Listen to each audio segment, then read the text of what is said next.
하나님의 말씀은 에베소서 5장 25절 말씀부터 봅니다. 에베소서 5장 25절입니다. 남편들아 아내 사랑하기를 그리스도께서 교회를 사랑하시고 위하여 자신을 주심같이 하라. 이는 곧 물로 씻어 말씀으로 깨끗하게 하사 거룩하게 하시고 자기 앞에 영광스러운 교회로 세우사 티나 주름 잡힌 것이나 이런 것들이 없이 거룩하고 흠이 없게 하려 하심이니라. 27절 말씀까지 보았습니다. 자, 오늘부터는 이제 남편들의 역할과 책임에 대해서 살펴보기로 합니다. 우리는 그동안 아내들의 복종과 순종에 관한 쪽을 너무 강조했고 또 그쪽을 먼저 얘기를 해왔기 때문에 너무 일방적이고 손해보는 듯한 느낌들을 여성도 여러분들께서 가졌을까봐 두렵기도 합니다. 왜 아내들에 관한 문제부터 했느냐 하면 신자의 가장 큰 신앙의 본질, 하나님이 신자를 통해서 제일 두드러지게 증거되기를 원하는 본질이 순종이기 때문에 그렇습니다. 지난 주일 요한복음에서 십자가 사건을 강의하면서 제가 그 말씀을 드렸죠. 불순종과 순종, 이것이야말로 비기독교인과 기독교인 사이에 가장 두드러진 차이점이다 말입니다. 도덕과 윤리적 차원이 아니고 어떤 의미에서는 선과 의도 아니고 이 순종이라는 문제야말로 신자의 신자된 가장 큰 문제고, 그리고 그것을 누가 그 순종의 문제에 있어서 누가 주연이냐 그러면 아내들이다 이거죠. 그 문제에서 남편들은 훨씬 조연입니다. 그러나 이제 남편이 맡은 주연은 뭐냐 그러면 주된 배역은 이제 사랑입니다. 그래서 남편들아 자기 아내 사랑하기를 자기 몸같이 하라. 주께서 그 교회를 사랑하신 것 같이 하라. 이렇게 이제 얘기가 진행이 되는 것입니다. 그러나 분명히 그 우선순위를 따지자면 신앙의 가장 중요한 것은 순종입니다. 그래서 순종이 있는 곳에는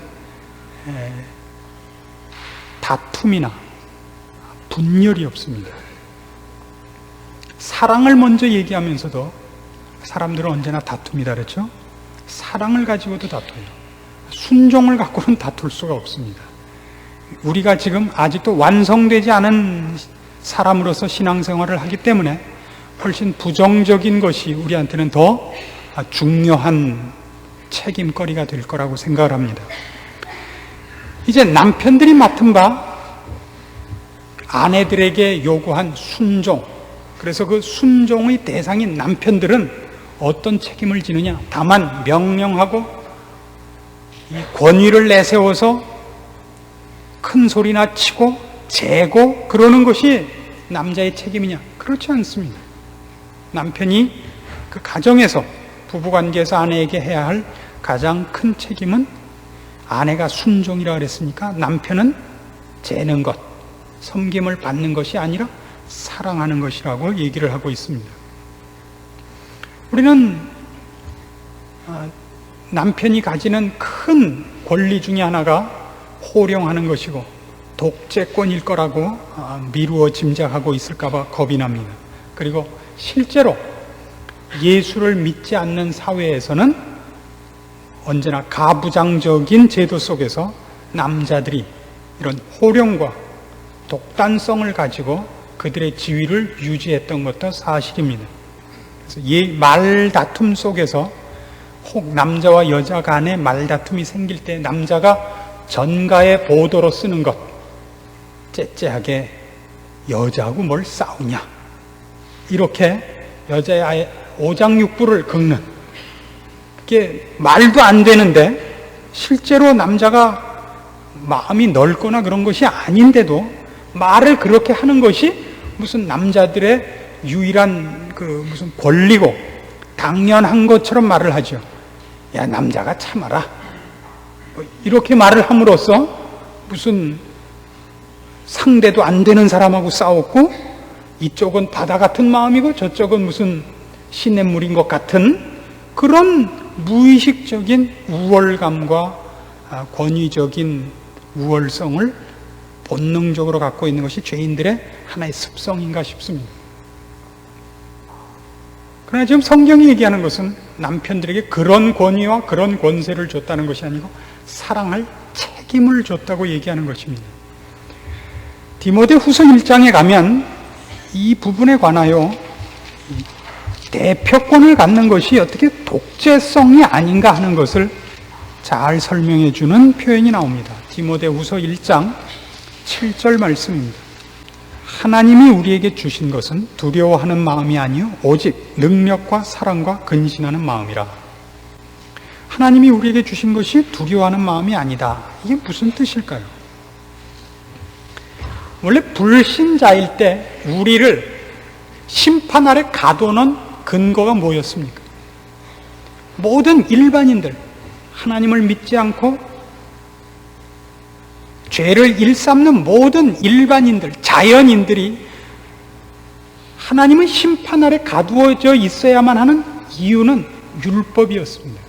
그 율법을 지킬 능력이 없었기 때문에 율법이 오자 우리는 다 망하게 되었다라고 얘기할 수밖에 없었습니다.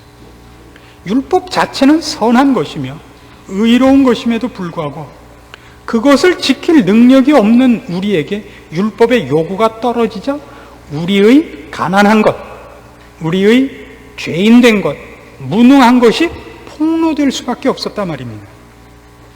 만일 학교에서 시험을 보지 않고 성적을 매기지 않는다면 누가 공부를 잘하고 누가 못하는 사람인지 폭로되지 않듯이 율법이 없었더라면 우리가 죄인이라는 것이 폭로되지 않았을 것입니다. 율법이 오자 우리는 죄인이라는 것이 폭로되고야 말았습니다. 그래서 우리가 율법을 지킬 능력이 없는 마당에서는 율법은 언제나 우리에게 공포스러운 것입니다. 그걸 어기는 자에게는 하나님의 진노가 있기 때문입니다. 그래서 성경은 율법을 이렇게 씁니다. 고린도전서 15장 55절 말씀 보십시오. 사망아 너의 이기는 것이 어디 있느냐? 사망아 너의 쏘는 것이 어디 있느냐? 사망에 쏘는 것은 죄요 죄의 권능은 율법이라. 왜 여기 율법이 등장하죠? 왜 사망이 큰 소리를 칠 수 있느냐 하면 죄 때문에 큰 소리를 치죠. 죄 값으로만 죽습니다. 근데 무엇으로 우리를 죄인이라는 것을 증명하며 죄로 책잡겠습니까? 율법입니다. 율법을 들이대자 우리는 모두 그 합격선을 넘지 못했다는 것을 인정받을 수밖에 없습니다. 하나님을 사랑하지 않으면 이웃을 사랑하지 않습니다. 아주 쉽게 얘기해서. 율법이 우리에게 공포스러운 것이 된 이유입니다. 그래서 율법을 제시하신 하나님이 공포의 하나님이 되어 있는 것도 어떤 의미에서는 모든 자연인들에게 현실입니다. 그래서 우리가 예수를 믿기 이전에 하나님에 대해서는 하나님과 우리의 관계가 화목된 관계가 아니었기 때문에 우리가 죄인이었기 때문에 하나님과 우리의 관계는 율법이라는 것으로밖에 관계를 맺지 못합니다. 그리고 율법은 어기면 벌받는 것입니다. 우린 지킬 능력이 없습니다. 그래서 늘 그 앞에 공포스러운 마음속에 있습니다. 그러나 이제 예수 그리스도로 말미암아 구원을 얻은 우리에게는 율법적 차원으로 하나님과 관계를 맺는 것이 아니라 아버지와 자녀입니다. 사랑의 법으로 묶입니다. 사랑은 심판하거나 저주하거나 죽이기 위해서 무엇을 요구하지 않습니다. 그것은 상대방의 이익을 위해서 생각하는 것이요 상대방의 복을 위하여 안타까움과 간절함과 간섭을 하는 것입니다. 우리가 우리 애를 종아리를 때리는 것은 훌륭한 사람이 되게 하려고 때리는 것이지 몇 대 만에 다리가 부러지는가를 보려고 때리는 사람은 없지 않습니까? 아마 그런 모양이죠. 가만히 계시는 거 보니까 몇 대 만에 부러지던가요? 그런 사람은 없습니다. 그래서 로마서 8장에서 실제로 이 얘기를 구원과 연결해서 사도 바울이 이렇게 이미 얘기한 적이 있습니다. 유명한 구절입니다. 이걸 해방절이라 그래요. 815니까 8장 15절. 너희는 다시 무서워하는 종의 영을 받지 아니하였고 양자의 영을 받았으므로 아바, 아버지라 부르짖느니라. 두렵다는 개념과 두려운 개념이 벗어난 개념이야말로 불신자와 신자가 갖는 그 가장 큰 차이입니다. 하나님은 우리의 창조주시며 우리에게 생사여탈권을 갖고 계십니다. 생사화복을 주장하십니다. 그래서 하나님 앞에 눈치 봐야 된다는 개념으로 하나님은 우리 앞에 서 계시지 않습니다. 하나님은 그 얼굴을 우리를 향하여 드사 복 주시기를 기뻐하는 분입니다. 그것이 우리가 알아야 되는 하나님에 대한 신자가 가져야 되는 깊은 감사요, 깊은 자랑일 것입니다. 두려워하는 자는 아직도 사랑 안에서 온전히 이루지 못한 자입니다. 아직도 율법적인 차원에서 하나님을 생각하는 것입니다. 죄를 미워해야 됩니다. 그러나 심판적 차원에서는 아닙니다. 우리 하나님을 사랑하기 때문에 하나님이 싫어하는 것을 할 수 없는 것입니다. 똑같이 남편이 아내의 머리 됐다는 것이, 그러니까 이제 내가 대장이니까 손가락을 이렇게 하면 일어나고, 이렇게 하면 앉고, 이렇게 하면 차려시고, 이렇게 손가락을 벌리면 열중쉬고, 이런 장난을 하기 위해 우리가 권위를 갖고 있지 않고, 나의 게으른 것을, 내가 맡아야 할 책임을 저 사람에게 다 지우기 위해 내가 권세를 갖고 있지 않단 말입니다. 하나님이 우리에게 그런 관계로 우리를 요구하시지 않듯이 말입니다. 대표적인 게 뭐죠? 그게 예수 그리스도의 십자가입니다. 그러니까 남편들에 대해 사랑을 요구할 때 성경은 분명히 예수 그리스도와 교회에 대한 얘기로서 그 예를 들고 있는 것입니다. 뭐라 그랬죠?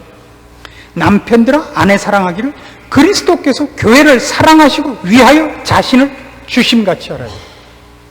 성경이 예수님께서 그의 사랑하는 자녀들을 위해 자기를 주었을 때 우리가 어떤 때였다고 얘기를 합니까? 대표적인 것 로마서 5장 8절이죠. 우리가 아직 죄인 되었을 때 그리스도께서 우리를 위해 죽으심으로 아버지께서 우리에 대한 자기의 사랑을 확증하십니다.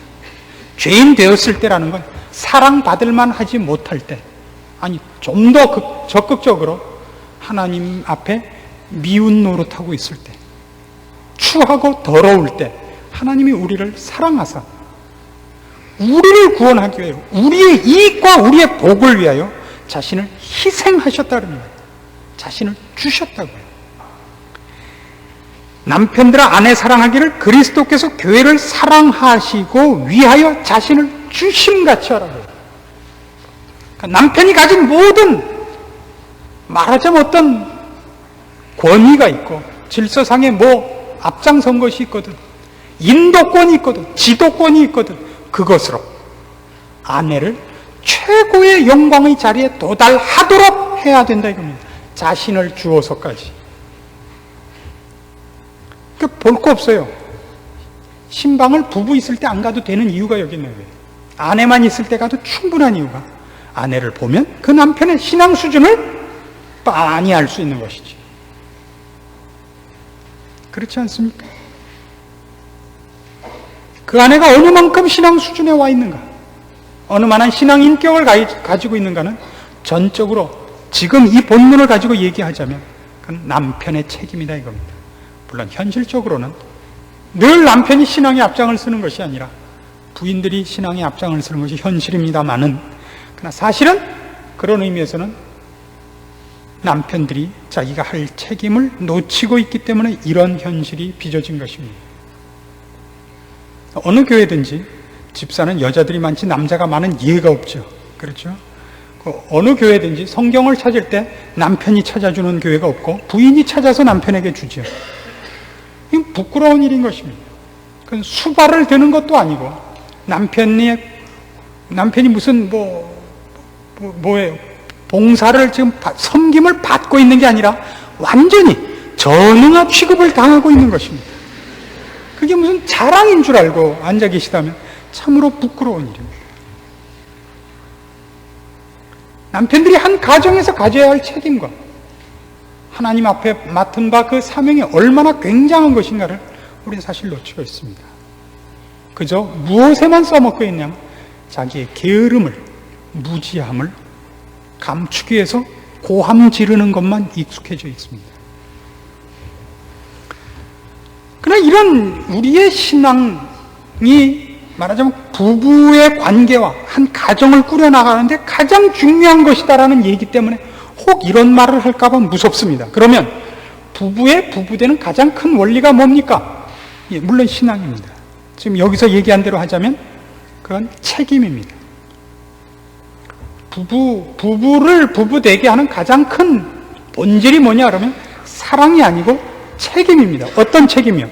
아내가 그리스도 앞에 복종하는 교회의 모습을 드러내는 책임을 지는 것, 남편이 교회를 사랑하는 예수 그리스도의 사랑을 보이는 것, 이 책임으로 있습니다. 우리는 그래서 갈라지지 못합니다. 사랑이 식는 것으로 갈라지지 못합니다. 부부의 본질은 사랑이 아닙니다. 책임입니다. 복종에 관한 얘기입니다. 그러나 여기 한 가지 문제가 있습니다. 그러면 결혼은 신앙을 보고 하느냐? 아니요. 절대 신앙 보고 하지 않습니다. 여자 쪽은 제가 모릅니다. 남자 쪽에 관해서만 충고를 하나 하자면 결혼을 할 때 무엇을 보고 하느냐? 아주 쉽게 원색적으로 제가 표현을 하나 하죠. 그 여자를 안고 싶은가? 이렇게 물어보는 겁니다. 똑똑한가? 돈이 많은가? 신앙이 좋은가가 아니라 저 여인을 안고 싶은가? 저 여인을 다른 남자가 안는다면 난 못 살겠는가? 그럼 그 여인과 하는 겁니다. 이게 무슨 얘기인지 아십니까? 그럼 그게 신앙보다 우선한다는 얘기냐? 그게 아니고 하나님은 우리에게 맡기는 어떤 책임이나 어떤 사명도 그것으로 말미암는 행복과 기쁨과 환희를 겹쳐서 주시지, 그것이 다만 책임이라는 것 때문에 따발총을 등에다 대고 밀어서 안 하면 죽여, 이런 식으로 맡기는 분이 아니다 말입니다. 에그, 애 새끼들 때문에 살지, 이건 죽었다 깨도 해서는 안 되는 얘기인 거예요. 여러분 지금 부부가 다 무엇인가 문제가 있어서 한 가정을 향하여 갖고 계신 하나님의 축복을 놓치고 있는 겁니다. 그걸 어쩔 수 없이 산다고 그러는 것 같이 몰상식한 얘기가 없습니다. 그런 법이 없습니다. 우린 바로 이런 것들을 다 놓치고 삽니다. 가정과 부부에 관한 얘기가 아니라 신앙의 핵심에 관한 문제이기 때문에 그렇습니다. 하나님과 동행하는 법, 그리스도 안에서의 기적을 누리는 법을 모르니까 우리는 모든 것이 다 시들합니다. 지금 제일 오해되고 있는 단어 중에 몇 가지가 권위라든가 믿음이라든가 이런 단어들 다 오해되고 있습니다. 그러나 오늘 본문에서 필요한 단어 중에서 특별히 오해되고 있는 것을 두 개만 고른다면 능력이라는 말이 오해되고 있지 않는가 싶습니다. 능력이라는 말이 오해되고 있습니다. 권위, 능력, 명령권, 지휘권, 이것이 오해되고 있습니다. 능력이 있다는 것은 내가 하고 싶은 대로 모든 것을 할 수 있는 어떤 기술, 기능, 힘이 아닙니다. 능력이라는 것은. 성경의 능력이라는 건 그런 것이 아닙니다. 그것은 절제하는 힘입니다. 유익을 도모하는 힘이고 질서를 지켜 모두를 유익해 하는 고상하고 깊고 지혜로운 어떤 분별력입니다. 그걸 능력이라 합니다. 나는 화를 참을 줄 압니다. 바늘 귀에 실 꿰다가 성질나서 바늘 부러뜨리지 않는 인내, 이런 것이 능력입니다. 한 걸음 한 걸음 쌓아 드디어 옥상에 올라가는 그 실력, 성실함을 능력이라 그러지. 옥상에 한 칸 한 칸, 한 층 한 층 올라가서 못 가겠으니까 그 건물을 불질러서 올라갈 필요가 없게 만드는 것을 능력이라 그러지 않습니다. 그거는 미친놈이라 그러죠. 그런 걸 무슨 능력이라 그럽니까? 내 기분 내키는 대로 모든 것을 와라 가라 하는 것, 이거는 독단입니다. 독재고, 그건 거칠고 사납고 파괴하는 무례하며 난폭한 것입니다. 그건 능력이 아닙니다.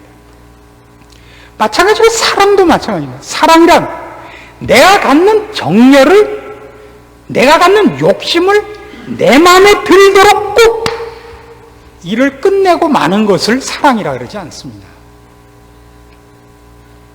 내가 가진 정열을 꼭 끝까지 다 불살라버리는 것을, 그걸 사랑이라 그러지 않습니다. 그래서 요즘은 이런 얘기가 솔솔 나오죠. 중앙일보에 보면 무슨 연재 소설 중에 그런 게 하나 나와요. 어떤 남자가 결혼을 한 사람인데 어떤 다른 여자하고 또 연애를 해요. 제가 드문드문 봤는데요. 가끔 성령의 인도하심을 따라 가끔 볼 때마다 결정적인 대목을 보게 되는데 이런 얘기가 나와요. 부인이 알게 됐어요.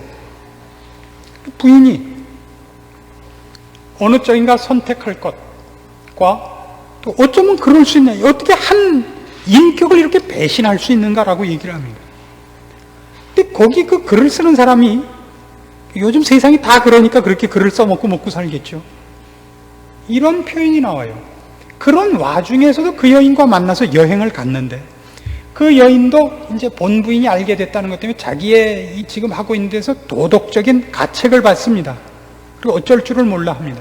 그 남자가 이렇게 말을 해요. 요따우로. 내가 지금도 가장 당황하는 것은, 가장 문제로 생각하는 것은, 그런데도 불구하고 아직도 당신을 정말 사랑한다는 사실입니다. 그러니까 지금은 전부 어디에만 초점이 있냐면 그것이 진리로 가고 있느냐, 생명으로 가고 있느냐, 유익으로 가고 있느냐가 아니라 그 순간만 중요하다고요. 얼마나 순수한가, 얼마나 내가 목숨을 걸고 있는가, 얼마나 진지한가, 얼마나 깊고 엄청난 것인가, 여기에만, 그러니까 스피드가 얼마나 나는가지, 그게 뭐 강으로 뛰어들었는가 산으로 가고 있는가는 안 따지는 시대가 됐다고요. 그 사랑이라는 것이 그 모든 것을 덮어버린다고요. 이건 굉장히 위험해요.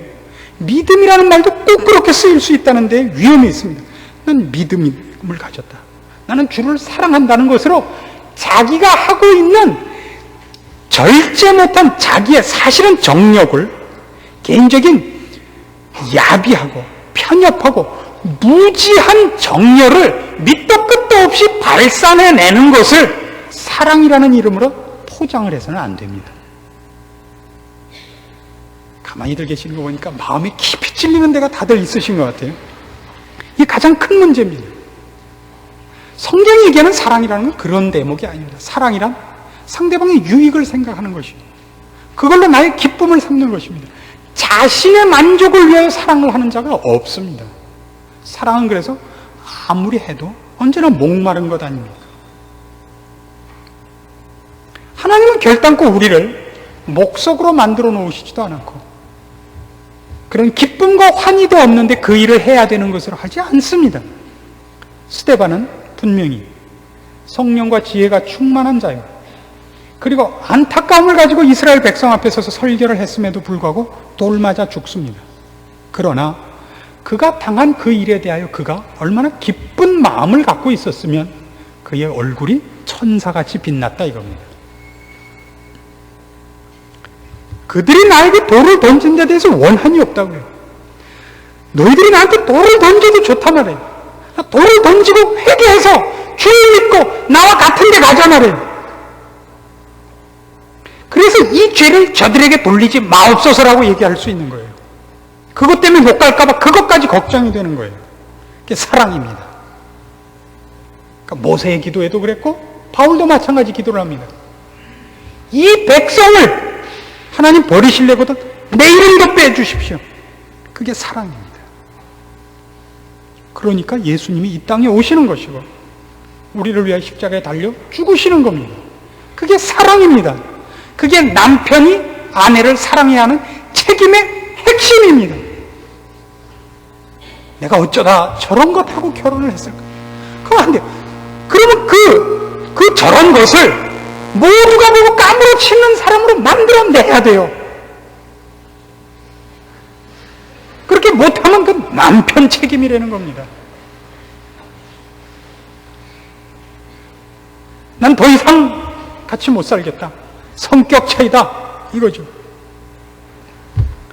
그럼 맞추세요. 그 성격에. 할 수 없어요. 무슨 방법이 없어요. 아내가 코를 건다. 그거 할 수 없죠, 뭐. 귀머거리가 되는 수밖에 방법이 없는 겁니다. 귀를 막고 주무시든가 가서 수술을 해야죠. 안 들리게. 가는 귀 먹게. 책임이라고요. 그리스도께서 교회를 위하여 자신을 주심같이 하라고요. 그게 남편의 책임입니다. 오늘 또 가서 바가지 깨나 긁힐까봐 더 이상 얘기를 못하겠습니다. 부부 관계는 결단코 기브 앤 테이크의 관계가 아닙니다. 그건 상거래가 아니며 계약이 아닙니다. 우린 거기서 이 세상 사람들이 도저히 만들어낼 수 없는 가장 멋진, 가장 큰 환희와 기쁨과 영광을 맛볼 수 있는 것입니다. 신자만이 할 수 있습니다. 그래요. 부부가 다 같이 어디로 갈 것이냐? 여기 이렇게 약속을 하고 있죠.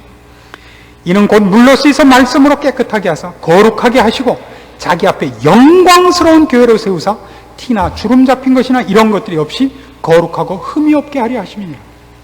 아내를 이렇게 만들기를 원하고 있습니다.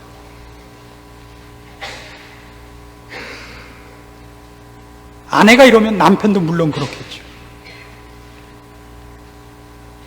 그것이 하나님께서 가정을 부르사 이 일들을 맡겨 요구하시는 영광의 자리입니다. 여러분의 가장 큰 기쁨과 가장 큰 행복을 가정 이외의 어느 곳에서도 찾지 마십시오. 그건 넌센스입니다. 아니, 넌센스도 아니고 이건 마이너스 센스입니다. 어느 곳에도 가정을 대신할 행복과 기쁨은 없습니다. 어느 곳에도 없습니다. 부부가 만들어내는 이 듀엣보다 더 아름다운 음악, 더 아름다운 예술, 더 고상하고 더 영광스럽고 더 놀라운 것은 이 지구상에 아무 곳에도 없습니다. 가장 놀라운 자리입니다. 그것을 위하여 여러분 노력하셔야 됩니다. 들어보니까 무슨 딴 나라 얘기 들은 것 같죠? 그러나 이 일을 위하여 주께서 십자가에 달리셨습니다. 여러분은 성경이 요구한 모든 것을 부부간에 먼저 시행하셔야 됩니다. 비난하는 소리, 싫은 소리, 짜증 섞인 소리를 입 밖에 내지 마십시오. 대접하시고 한쪽은 공경하고 한쪽은 사랑하셔야 됩니다. 좋게 하셔야 됩니다. 여러분이 옛날 이런 수준에 있지 않을 때 결혼하기 위하여 그렇게 애썼던 그 노력에 10제곱쯤 하셔서 하셔야 됩니다. 그때의 기쁨은 지금의 기쁨에 비하면 해 앞에 있는 반딧불입니다. 우리 모두에게 하나님이 허락하시고 또 그리고 요구하시는 우리들의 것입니다. 이 기쁨이 없기 때문에 신앙이 힘을 잃고 있지 않는가 생각합니다. 하나님께서 우리에게 요구하신 것 가능하기 때문입니다. 우리에게 주신 것들입니다. 누리십시오. 빼앗기지 마십시오. 허성생활하지 마십시오. 돈으로, 지위로, 건강으로가 아닙니다. 여러분의 가정에서 이것을 얻어낼 수 있습니다. 당연히 얻어내셔야 됩니다. 그때 비로소 하나님은 여러분을 통하여 마음껏 그의 영광을 나타내서 이웃들 앞에, 세상 앞에 빛을 비추실 것입니다. 기도하십시다. 하나님 아버지 은혜를 감사합니다. 우리에게 맡기신 사명과 허락하신 축복이 너무나 놀랍습니다. 우리 귀에 기이하며 우리 마음에 신비롭기만 합니다. 그러나 믿음을 가지고 주의 약속을 따라 이제 한 걸음씩 걷기로 주 앞에 약속합니다. 간섭하시고 인도하셔서 이 하늘나라의 축복들을 우리 생전에 우리 가정에서 맛보게 하시고 경험케 하사 우리 가정에서 기쁨과 감사와 찬송이 끊이지 않게 하시옵소서. 참으로 우리 하나님이 살아계신 것과 우리 가정을 축복하신 것을 우리가 맛보고 알게 하여 주시옵소서. 우리의 부부 사이에서, 우리의 가정에서 주를 찬송하는 일이, 주께서 우리와 함께 하시고 허락하신 축복을 마음껏 찬송하는 일이 여기 모여 주의 말씀으로 이제 무장하고 돌아가는 가정들 위해, 그 부부 위에, 주의 사랑하는 심령 위에 넘치도록까지 실현되게 하시고 이루기까지 간섭하사 마침내 그 자리에 서 우리 손으로 만지고 우리 눈으로 보고, 그래서 우리 입술로 증언케 하시옵소서. 예수님의 이름으로 기도합니다. 아멘.